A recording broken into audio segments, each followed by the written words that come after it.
Welcome to Inspire Me with Jay. This is a podcast to inspire, uplift, show forth the love of God, and help usher in the spiritual awakening. Welcome to Inspire Me with Jay. I'm your host, Jay Spillers, and my guest today is Carrie. How are you, Carrie? Hi, Jay. I'm good. Great to be here. So, why don't you tell the audience a little bit about who you are and what you do? Sure. I'm a life and relationship coach. I previously had a corporate career and I ran some very innovative international youth development programs. But my first love was psychology back in the day. And I went back to it about 10 years ago. However, freed up from some of the things that I would say are more antiquated about psychology, and I practice as a coach, and specifically as a social therapeutic coach, where my focus is on emotional wellness and personal growth with my clients. So, how did you get involved in life coaching and psychology? What motivated you? Mm. I, well, like I joke about this with my colleagues, like many of us who've become helping professionals, um, I had a childhood that was less than pleasant and loving. And so I wanted other people to have the tools. First, I had to learn them myself, but wanted other people to have the tools to navigate difficult life situations. And then for all of us today is navigating uncertainty, because the world is very different than when we were kids. So everybody's feeling uncertainty in their lives. If that's around jobs or the environment or politics or the economy or and uncertainty in our relationships. And that's where I focus. So, did you have an experience in your own life that was part of what got you into life coaching? Yeah, I think so. I mean, there are probably several, but one is I read a book as a teenager by this humanist psychologist, Rollo May. And I actually don't remember the name of the book anymore, but I know that it's one of the few books that I've read multiple times, easily half a dozen times, and I probably underlined the whole thing. And his brand of psychology was it was hopeful and humanistic, and I carry that into my work with clients. I really um, am joyful about supporting people to go beyond where they're at. That can be a joyful experience. It doesn't have to be only a miserable experience.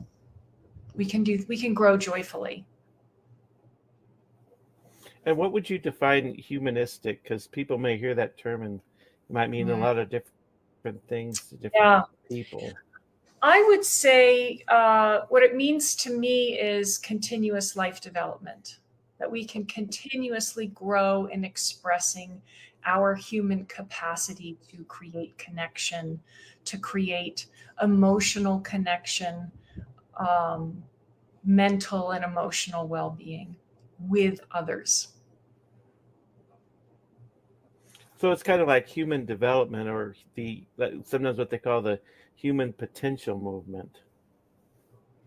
Yes, that's the roots of humanist psychology. Yes, or human potential movement came out of humanistic psychology. Actually, it's the other way around. But yes, and that's carried forward, and that's one of the main differences between coaching and therapy, is that coaching is very forward-looking, positive, growth oriented, and also focused on co-creation with clients. So when you come into coaching with me, it's an active process we're doing together. It's not like, we'll call it traditional therapy, where the therapist sits back and listens to somebody talk and then pipes in with a diagnosis or saying something really smart about what's really going on with the client. No, in coaching, we're co-creating. So the work is to be present and to work and build with what's emerging. Mm-hmm. I mean, it's kind of like Tony Robbins is sort of like that, you know. We are trying to co-create, you know. Yeah. Yep. Yeah, and Well, I mean, coaching is it like more? Oh, go ahead. I was just going to say that we need new tools to relearn how to co-create with each other. I think you and I were connecting before this recording about loneliness and the loneliness crisis, and the ways that we know, especially in the United States, are no longer connecting with others. So to reignite that and to build up those relational muscles, we need new tools to be able to do that. Our world has changed so much, and the tools we used to have, they don't work so well anymore. So we have to create new ones, and that's what I help my clients do.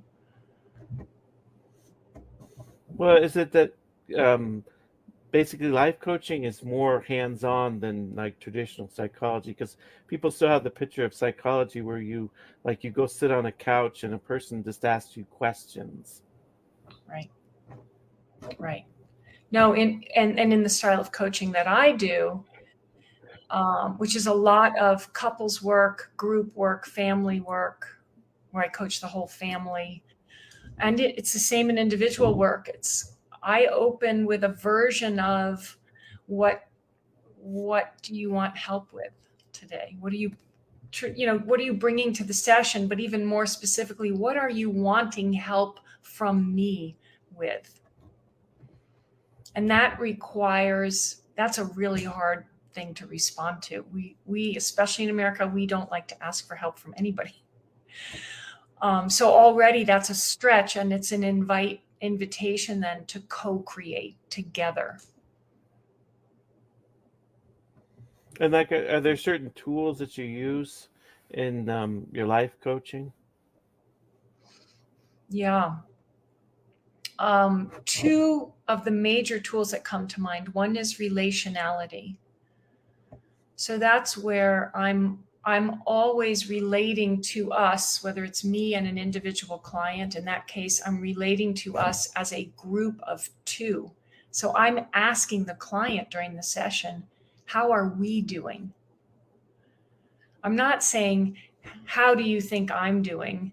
Or, do you want to hear how I think you're doing? I'm asking, how are we doing? How are we doing at creating this conversation? Is what we're doing helpful to you? Is it challenging? Is it frustrating? Of course, I'm going to have a frog in my throat. And then in couples work, the question is, what is the relationship need? In family work, who's on the side of the family? So what gets incorporated into all of those forms of coaching is questions like, well, how is it for you to say that to me? Because it's not just the content of what the client just said. It's what's going on for you emotionally? What's going on for you in relation to me that you just shared this with me, your coach? That's an important component of the work. So that's one piece. When you're yeah, and I think your specialty is loneliness, right? Mm-hmm. So is there a lot of alienation that, we're so connected in terms of technology and we have virtual connections all over the place, but is it not filling the void of loneliness? I mean, and making us feel lonely. Yes, you're saying aren't all the technological platforms out there contributing to us feeling lonely? Is that what you're asking? Hmm. That's Yeah. definitely a part of it. I mean, another part is just materially, physically, we are living more separately.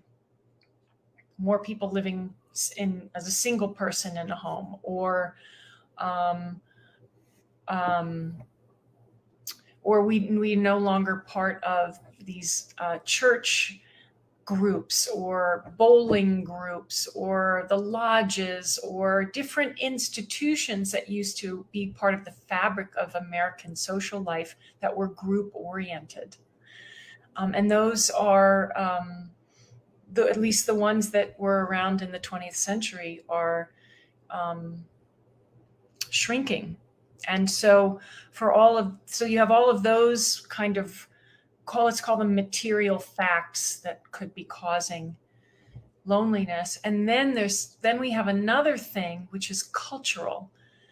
It's what we're being taught about who we are in the world. And again, especially in the United States, we really believe in individualism, that we are an isolated individual. And that way of thinking then triggers all kinds of things. Like, for example, for emotions, we then would think, if we're an isolated individual, then we would think that the emotions we feel are happening inside of us because we're an isolated individual. So if something's happening, it's a neurotransmitter that's gone wrong, or it's generational trauma, or it might even be mind-body somatic, of somatic origin. That generally the order of things that we get taught is that first something changes in the wiring in our brain, and then that shoots an emotion into, we'll call it our heart. And then that emotion, whether we're aware of it or not, gets expressed through our bodies and how we move, and through our mouth and through words that we say. And that model also contributes to loneliness, because we all walk around thinking that we can fix ourselves by ourselves, that if we can figure it out by ourselves. But we're actually a social species. Everybody agrees on that. We humans are wired to be with others. And if that's the case, then we have to, in today's world, shift how we see and understand what our emotions are and what loneliness is. Otherwise, we won't be able to tackle it. You're listening to the Inspire Me with Jay podcast.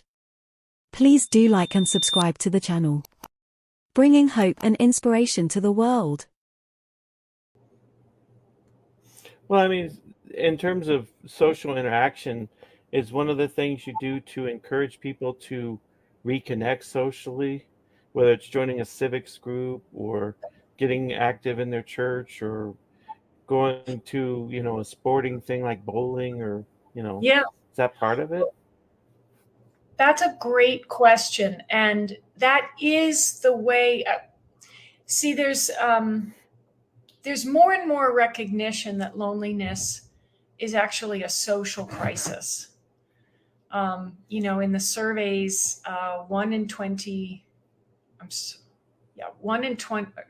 5 people are saying that they feel often or very often lonely. So we're being told that this is a social crisis. And if you think about epidemics, like science's definition of an epidemic, we just had an epidemic, actually, COVID. Mhm. And the definition there is if 3% of the population are exposed to something, that's an epidemic. So loneliness, 20% of the population in the US is saying they feel lonely often or very often. And then the solutions, this goes back to what you were just saying. So everybody, again, appreciates that it's a social crisis. And the solutions that we're being told are, join your church group, join a civic group, take a class in something you love, pop a pill, go talk to a stranger. Some of those I'm like completely passionate about. And we have to look at that the solutions being offered are to individuals. It's for something for an individual to do by themselves. Whereas what we're saying is, hey, we're a social species and this is a social crisis. So we have a methodological mismatch going on here. And the kind of coaching that I practice, social therapeutic coaching, is group-based and community-based. It's an approach to emotional wellness and personal growth where what I do is I help people build up their relational muscles. And they do that in a group setting usually. And so that's where you have an alignment of a methodology with a problem. We have to build up, and all of us, and myself included, we have to build up our relational muscles in order to create meaningful connections with others and to create a sense of belonging and community. So if we're not, it's great. We all should go to things that we love to do and be with others. And I love talking to strangers. They're wonderful things. And we have to build up our skill set, our toolkit for interacting with others, for people who we're meeting for the first time and people we're spending our lives with. That's the muscle that's been atrophying. Mm-hmm. So, I mean, it's a lot. So is your therapy a lot of times with different groups? Like there might be half a dozen people there or a dozen people in a room that you're all Yep. kind of interacting with together? Yeah. Yes, my groups are virtual. Well, now they're virtual. They used to be in person. But that means I can work with people all over the country and the world. And the clients, members of my group, are from many different places. And the other thing that makes these groups unique is different people come with different issues. Some people are calling it straight up loneliness. I'm here because I'm feeling lonely. Some other people come because they've had a loss in their family or they're going through a divorce. That's a lonely experience. Or they're having challenges at work, or they're very anxious socially. All these different people are in a group together. So that's more like life. If you go to your family reunion, people are going to have different things going on with them. So people are building up their relational muscles with people who are different from them, not only demographically, but also in terms of what's bringing them to the group. And that is very powerful because it strips away the assumption of sameness and knowing what the other person is going through. Instead, we have to do another activity together. We have to be relational. Mm-hmm. How is it to say that? Well, I mean, it's part of it too. For example, would be like a thing people would say that automatically relates and connects everybody in the group. Mm-hmm. Well, part of it too is like trying to get people to put themselves out there a little bit. Like if you're in a social setting, not just going and sitting in a corner by yourself, but trying to talk and interact with other people, even though it may be awkward at first. Yes, you're spot on. The groups, I call them life development groups that I lead. It's the place to practice. And that's the culture of the group. So it's fine if something comes out messy or awkward or somebody makes a mistake. The group sort of embraces that. And the people who've been the more experienced group members are like, oh, that's great. You messed up. Welcome. I used to mess up all the time. And now I've grown in this way and I'm able to do these things I couldn't have done before. So it's really great that you're babbling here and feeling uncomfortable. That's the road to growth. And that's not me saying that as the coach. That's somebody else in the group saying it. Imagine how powerful that is. Well, how do you help people, if someone else comes to you and says they feel lonely or alone, it could Mm. even be a spouse or a loved one. Yeah. What can you do to, just as a regular person, help them to feel less lonely? Yeah. So many different things. One is to ask. It's going to feel uncomfortable, but really to ask, how is that for you to tell me, to share with me? Because I really appreciate your sharing that. That's one thing to do. So we can't forget, we're all lonely. Even I get lonely. And my job is to Mhm. help people get not lonely. We live in a lonely world. It's nearly impossible for us not to feel lonely at one time or another. So um, asking someone what they're doing, the relational question, what's it like to say this to me? Your whatever, your husband, your friend, your neighbor, your coworker, whoever it is, that already invites a connection. So that Mhm. person is no longer only in their head with their loneliness. They're like, what? What do you mean? What is it like to say to you? This is my loneliness and it's just right here. Why would I have to respond to you? So that already breaks it down a little bit. And create that moment of connection and a little bit of belonging and community. The other kinds of question you can ask are, oh, well, what do you do when you feel lonely? That's an interesting Mhm. question that nobody ever asks. You could be curious about it. Oh, that's how you're feeling? Oh, radically accept it and say, oh, well, what do you do when you're feeling lonely? Can I tell you what I do when I feel lonely? And before you know it, you're having this connected conversation. So to try, yeah. So those are some things rather than trying to problem solve it.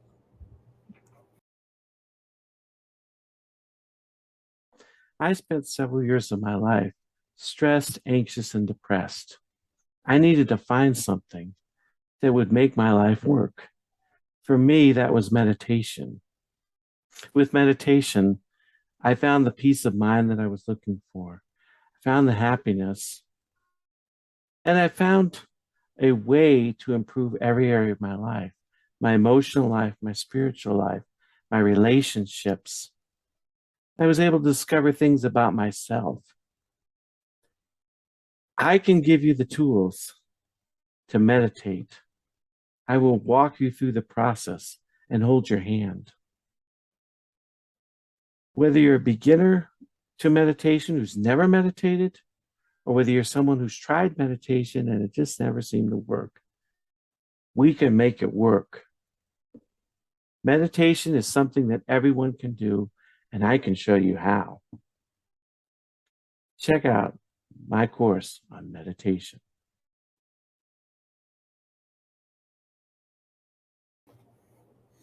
Well, so like when you're in a group, do you try to give like homework assignments? Like, next time you're at the grocery store, try to, specifically engage the cashier or something, like say, Yeah, hi, how's your day? And something like that. that's a great question. In my groups, one way that looks is we say to each other, take the group with you. Take the group with you to the supermarket.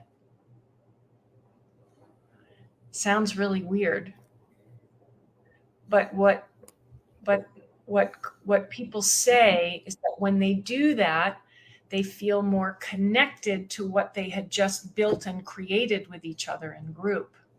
So they're carrying that sense of connection with them out into the world. And when you are carrying that sense of connection, then you have more muscles to ask the cashier what's your day, how's your day going? Or any other kind of interaction. So it's not only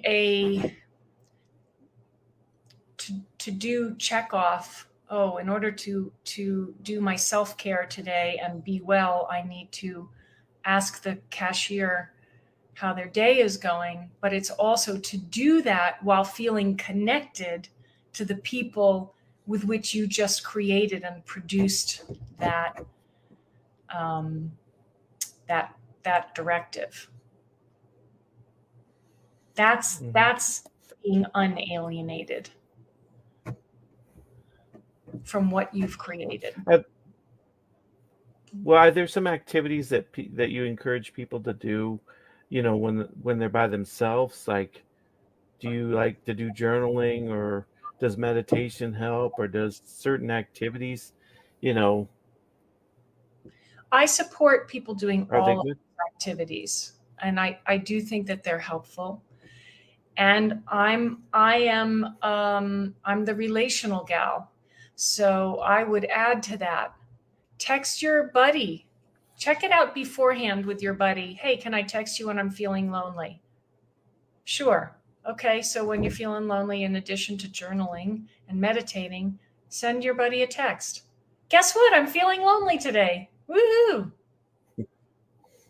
That's an act that connects you with others, where the two of you have already decided that this is something you can do together. Mm-hmm.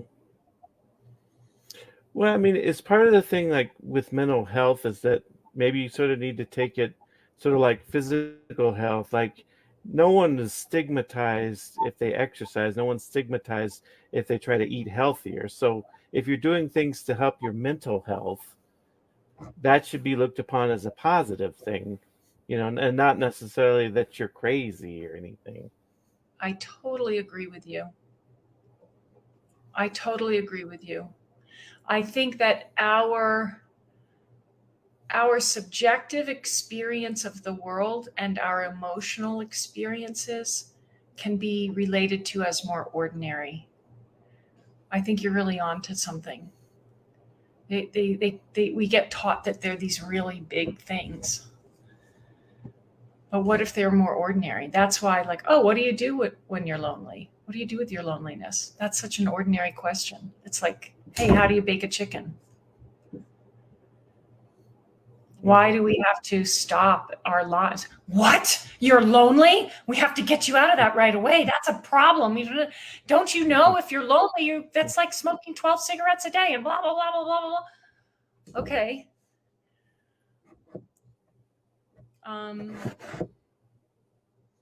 That makes the size of it very, very big. And I would argue that makes it harder to then touch and accept and reorganize. Loneliness is something. So it's kind of like. Go ahead. Oh, go ahead. I was just going to say, so it's when someone tells you they're lonely, you just remain calm and talk to them like, it's not really a huge thing, I co-create with it. Mm-hmm. Yeah. It's an offer to create with. Oh, you're lonely. Okay. Well, let's create with that. Oh, you like pickles. Mm-hmm. Okay, let's create with that. Oh, you're afraid of tarantulas. Okay, let's create with that. It's the activity of it that's important. Mm-hmm. Well, like in relationships and families, right? What are some things you can do to improve relationships, like in a family dynamic? Yeah. Well, it's funny you ask that, because a lot of the work I do with families is on listening, because people have known each other their whole lives, so they barely tune in. They already know what the other person's going to say, So we like to slow all that down, and I help families really listen with each other. And the other thing I help families do is literally play with emotions. And this is whether the family has adult children or younger children, minor age children. Like we literally play improv games. That's the second tool. When I was saying earlier, there are two tools. One is relationality. The other is the tools of improv and theater. I will play improv games with families where they're being ridiculous together, performing an emotion from small to big or from big to small. Or we'll create so that they can experience together those same emotions that they unleash on each other. But in this case, we're playing and people are permissioned to play it bigger and smaller. And in the playing of it, again, it reorganizes the size of the emotion. And then that gives us space to have ways of responding to each other. Kind of creates a safer space, because it's like when someone is upset and emotionally charged, it's kind of hard to go in there sometimes and just calmly talk to them because they're not really able to listen. Right. But like if it's in a more safe environment and you're talking to them and interacting, then it kind of maybe works better. Yeah. And if the family, if we've built enough in the family work, the next time that person is emotionally charged, someone in the family might say, hey, you're doing that thing, being emotionally charged. Now what do we do? Wow. It's sort of, but we have to be able to practice that and work on those muscles in the family coaching first. You can't just, it has to be a shared context and understanding that that's a possibility. But then it's shared. It's no longer just the one person's extreme emotion. It belongs to the family. Anyone in the family could say, oh, you're doing that thing again. Now what do we want to do? I don't really want to, want the same role, have the same performance that I usually do, which is scream back. So I'm doing something different. So maybe you'll do something different. So it's kind of like if you've worked with it in a more calm state, safe state, and then someone's getting emotionally worked up, it almost kind of interrupts the pattern, and then they can click over and think, in a different direction, maybe. Yeah, exactly.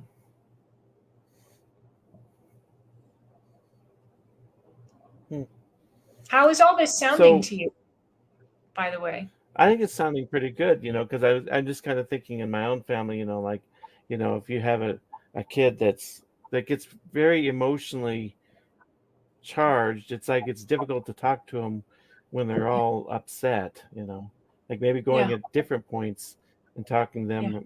Sometimes you just have to let people cool off if they're, too upset. You think so? Yeah, well, again, it's in the how of it. Like a developmental how would be if the family decides together, actually, let's let you cool off. Or the person says, you know what, I can't handle this right now. I really need to cool off. Can we do that? Can we do that together? That's a different way of letting the person cool off than isolated individuals where somebody's hot-headed and the other family member is thinking in their heads, the right thing to do now is to let them cool off.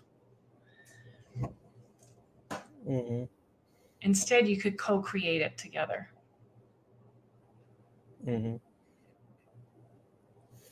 So the co-creation, the co-creation is sort of like creating that safe space together where we can sort of work together. Right. Yeah. So have you been, do you do this full time in terms of life coaching now? And yes, I run several groups, and then I see families, I see couples, I actually see some children, and then I see individuals. And then I also run a training. I'm an author, so I just wrote a book on this approach called Social Therapeutic Coaching. And so now I've opened up a training business so I can train more practitioners, coaches, and therapists in this method so that they can take that out into their work. The method is very flexible. So some people who are coming to me want to be full-fledged social therapeutic coaches and lead the life development groups that I lead. Others come to me and say, I want to learn more about this relationality stuff and how you bring the tools of improv in, and how do you actually shift into seeing the group? How do you do that? Because all I know is how to see individuals, whether they're all in this, together in the same room. I'm still seeing individuals. I don't see the group. So those things are keeping me very busy. Yeah. Have you ever wanted to learn to meditate? Check out my book, Meditation for Everyone: How to Quickly Have a More Peaceful, Mindful, and Fulfilled Life, and support this channel. With Meditation for Everyone, you will learn to quickly and easily meditate, relieve stress and anxiety, alleviate depression, and have more joy, peace, and relaxation. What you will learn: mindfulness, the art of stillness, step by step on how to meditate, strategies for overcoming challenges to meditation, and much more. D. Mason said this is a nice meditation book, even for those already meditating. I agree with the statements that it will help to have a more peaceful, mindful, and fulfilled life. 4.6-star rating, available on Amazon. Well, I mean, when you sort of have the improv like that, you're sort of strategizing for when this situation occurs, I can sort of bring these tools in and maybe use these. It's almost like preparing for, if you have a fire or if you have this problem or that problem, I'm prepared with this set of things to do.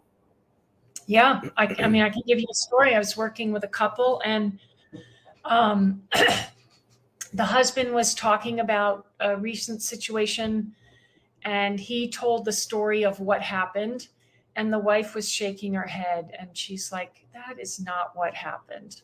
That's only part of what happened. I said, oh, what happened? So she says more of what she thought. She basically added more to what I was saying. And I said, okay, well, so then you could get into at that point, who's right, who's wrong. But instead I said, I just pulled the tool from theater. Well, let's do a take two. So the husband retold the story. And when he retold the story, it was so helpful because he retold it only from her perspective, as if that was the right way to tell the story. Finished, I said, how was that for you? What was that like? Oh, the first time was his story and the second time was her story. I'm like, okay. Well, why does it have to be either or? And then that opened up more of a conversation around what happened. There's more nuanced, more background, more emotions about how they were each feeling about it. And then I was like, all right, well, let's do another take. Let's see what happens. And then the husband told the story again. And it was richer. It was more of a story of us rather than only me or only my wife. And that's what was important to me about it. It wasn't that he told the content of the story the right way. It was that through those takes, he found a way to include both of them in the story. And months and months later, we were doing a session, and they told me about how they had this really hard moment. They were going on a weekend together, and they were trying to line up their plans, and they were having a horrible conversation. And the wife said, oh God, this is a horrible conversation. Let's do a take two. And they did. And they figured it out. And then they had a great weekend together. It's kind of like shifting your ultimate goal, because for so many of us, it's the goal is I want to be right, not the goal is understanding. Like understanding would be a better goal than I've got to be the one that's right. Yeah, exactly. And it's understanding and co-creating the understanding. Mm-hmm. Yeah. Yeah. Yeah. So what is your book called? What is the name of your book? It's called Social Therapeutic Coaching, a practical guide to group and couples work. Published by Routledge, which is a prestigious academic press. It is written to the practitioner, to the therapist or the coach. And it is, the practical part is really practical. The second half of the book includes over 30 excerpts from group sessions and couples sessions. So anybody can pick up the book and go read the back half of the book. And like, if you're liking the stories that I'm telling about the work with my clients, there's 30 more stories in the book, and anyone can dive into that and get a sense of what's possible if you want to go work with a social therapeutic coach. It's it also has been on the bestseller list on Amazon. It hit number 14 twice. So I know we know it's getting out there in the world, and I'm very excited for the possibility of more and more people incorporating social therapeutics into their practice. Mm-hmm. But like if someone comes and studies social therapeutics with you, how long would that take for someone to complete? It's a great question. Two different levels. One is come in, take a quick class, and get a good a dunking into the foundations of social therapeutics. There's like 4 pillars of social therapeutics. And then the other track is fully immersive, and that's longer. And you come out of that as a certified social therapeutic coach.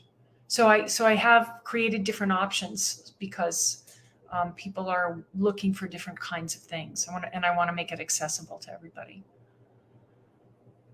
Well, what are the 4 pillars? Couple of them we've already talked about. Improv, we've talked about a little bit, and relationality. Another pillar is the ZPD, which is the zone of proximal development, which is a concept that was created in, excuse me.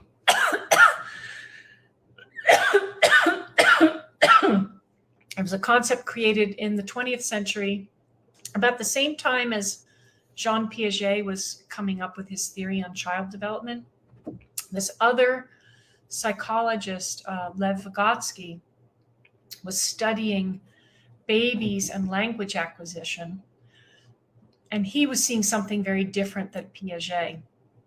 He was seeing, so for the people who don't know Piaget, although we mostly all, and if you go to school and take any class in psychology, you get taught Piaget. He said babies, they go through or young children go through 4 stages of development. It's linear. It's progressive. You can define it. You can measure it.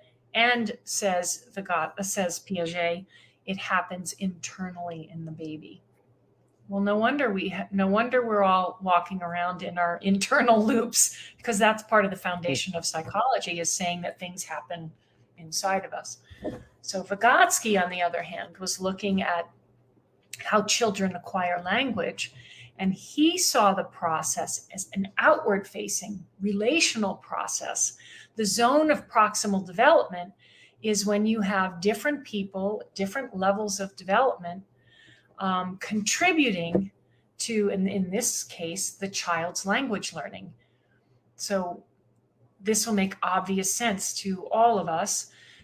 When a baby babbles, we do not throw the grammar book at the baby and wait for its internal process to allow it to speak full sentences of English. No, we relate to the baby as if it were already a speaker. The baby says goo goo gaga, and we say, "Oh, honey, did you want a glass of milk?" That's social. That's relational. And it's relating to the baby as a head taller, ahead of where it's at. That concept is part of social therapeutics and part of is specifically the group work that we do. So that's the zone of proximal development, shorthanded for ZPD. It's a very well-known concept in education and much less so in human development. But the founders of social therapeutics brought that concept in. Is that helpful and clarifying for the ZPD? So, you can, that's, and then the fourth concept, the fourth pillar is language games. And that's pulled from Ludwig Wittgenstein, who was major 20th century philosopher who basically said that language is imprecise. No matter how much philosophers try to make it precise, it can't be precise. It's just language. Language is an activity more than it is a fixed meaning to words. Language works pretty well when you go to the bakery and you order a loaf of bread. You say loaf of bread, they bring you a loaf of bread. But everything else we talk about in our lives, there's so many possibilities for misunderstandings. We make assumptions about what each other means. So bringing that into the coaching means bringing in questioning our assumptions, asking out loud, oh, you're depressed? Well, what does that mean to you? Like not assuming because somebody says a word that we all know what it means. It means languaging means permissioning ourselves to create meaning together, to make up words together. So I've been working with a couple, and the woman has just these terrible fits of physical pain that's stemming back to an accident she had when she was a girl. And I wanted to acknowledge that it's a thing that's part of the relationship, but I didn't want to label it. I didn't want it to fit into any like preconceived labels. So I created something. I'm like, your chronicism, it's chronic illnesses. And that word worked for the three of us in our context, in our history of working together, and it landed well with the client. But I made up a word to try to not fall into preconceived ideas of what her physical issues are. So we have the capacity to do that, and we can bring that into coaching clients. And it's kind of like different shades and hues. Like if you were to say close your eyes and visualize the color blue, there's different shades and hues of blue. People may be thinking of different variations of blue. So like if someone comes to you and says, I'm depressed, for one person that might mean, oh, I'm a little down today. Another person might mean that they're like, seriously clinically depressed and, on the verge of suicide. It could mean different things to different people when you say a word. Yes. So the activity of languaging and questioning our assumptions, that's another muscle to break us out of thinking about ourselves. Because if you say, I'm depressed, I could, a lot of what we do in normal conversation, oh yeah, I'm depressed too. But can you feel the, what's your somatic response to having someone say back to you, oh yeah, I'm depressed too? Or saying, oh, what does that look like for you? What's depression for you? Can you feel a difference in those two responses? Yeah, because when someone says, oh, I'm depressed too, it sounds almost like you're kind of trivializing it, maybe. Yeah, and you're back to isolated individuals consuming an identity. Yeah. Oh, I got this depression identity off the shelf. Oh, me too. And you're like this. But Mhm. if someone says, I'm feeling depressed, and the other person says, oh, what does depression look like to you? That's like they're looking at each other, like doing this. And we need more of this in the world and in our lives and in our families and our relationships. Mhm. So, like, what is one final word you'd like to leave with the audience before we close out? If you feel um, lighted up by this, by our conversation today, I hope you'll reach me and invite me to help you to grow and to grow your relational muscles and develop emotional wellness and personal growth and transform your life. Mhm. And I think I have a link to your website in the description. Is there any other places they can reach out to you if they want to get in contact with you? I'm also on LinkedIn. Mm-hmm. And then I am Mhm. also on Facebook, ZPD Coaching, and Instagram. ZPD Coaching is the name of my business, and now you know why, from the zone of proximal development. So you can find me both on Instagram and Facebook. Yeah. Well, thanks for coming on today. It was a pleasure to have you. Thank you, Jay. I've really enjoyed our conversation.